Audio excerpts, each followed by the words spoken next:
Shubhodaya. Good morning everyone. Today also we'll learn a few more vachanagalu, ekavachana and bahuvachana. Before that we'll learn few sentences.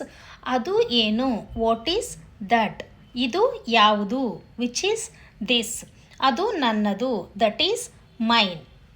See, I have written few words on the board. Let me read them. Ekavachana and bahuvachana.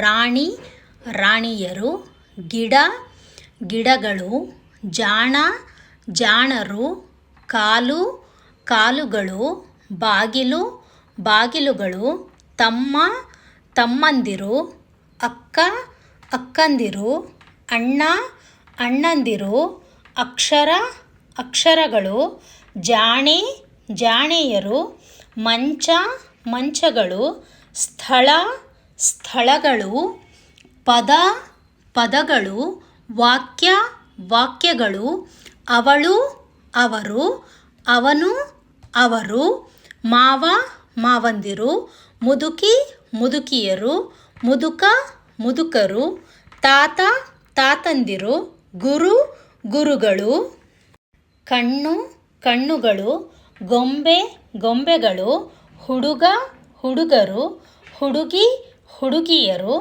ಮಗು, ಮಕ್ಕಳು. Like this we have so many words. I have written only few on the board.